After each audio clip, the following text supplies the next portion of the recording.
નમસ્કાર, special Sunday ન્યૂઝમાં આપનું સ્વાગત છે। વડોદરાના ખાસવાડી સ્મશાનમાં દશપિંડ વિધિના નવીનીકરણ મુદ્દે મહારાષ્ટ્રીયન સમાજના આગેવાનો સાંસદને મળ્યા। વડોદરા શહેરના સુપ્રસિદ્ધ ખાસવાડી સ્મશાન ખાતે દશપિંડ વિધિના સ્થળની નવીનીકરણ કામગીરીમાં થઈ રહેલા વિલંબને લઈને મહારાષ્ટ્રીયન સમાજમાં ભારે રોષ વ્યાપી ગયો છે। આ મામલે મહારાષ્ટ્રીયન સમાજના અગ્રણીઓએ વડોદરાના યુવા સાંસદ હેમાંગ જોશી સાથે કલેક્ટર કચેરી સ્થિત તેમના કાર્યાલય ખાતે ખાસ મુલાકાત યોજી હતી।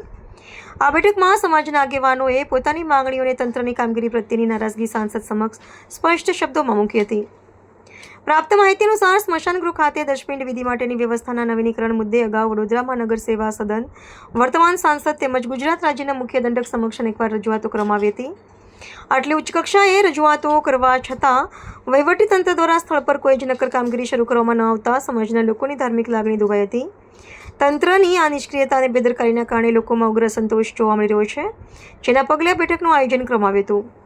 સમગ્ર મામલાની ગંભીરતાને પારખીને સાંસદ હેમાંગ જોશીએ સત્વરે સમાજના પ્રતિનિધિઓને વિસ્તૃત ચર્ચા માટે બોલાવ્યા હતા। મુલાકાત દરમિયાન સાંસદે તમામ આગેવાનોની રજૂઆતો ધ્યાનપૂર્વક સાંભળી હતી અને લાંબા સમયથી અટકેલા પ્રશ્નનો તાગ મેળવ્યો હતો। ત્યારબાદ તેમણે દશપિંડ વિધિની નવીનીકરણ કામગીરીનો સત્વરે અને યોગ્ય ઉકેલ લાવી તાત્કાલિક ધોરણે કામગીરી શરૂ કરવાની નક્કર બાંયધરી આપી છે, જેનાથી હાલ પૂરતો સમાજનો રોષ શાંત પડ્યો છે। મહારાષ્ટ્રીયન સમાજ દ્વારા આજે એક સંવેદનશીલ બાબતે રજૂઆત કરવામાં આવી છે।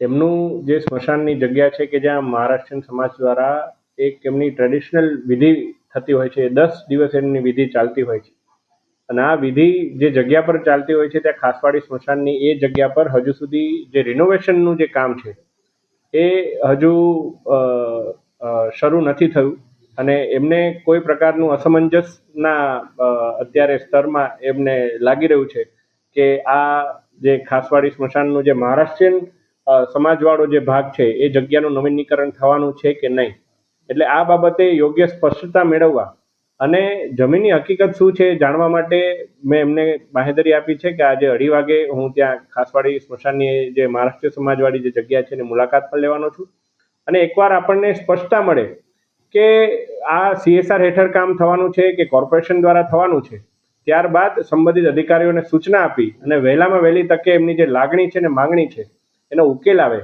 એ માટે પ્રયત્ન કરવામાં આવશે। મહારાષ્ટ્રીયન સમાજ એ વડોદરાની સંસ્કૃતિને અકબંધ રાખવામાં ખૂબ મોટો ફાળો ભજવે છે અને જ્યારે એ લોકોને આ પ્રકારની કોઈ કનડગત થતી હોય તો અમે સૌ ટીમ વડોદરા ભારતીય જનતા પાર્ટી એમની સાથે છે અને આમનો ઉકેલ વહેલામાં વહેલી તકે લાવશું એ બાબતની ખાતરી આપું।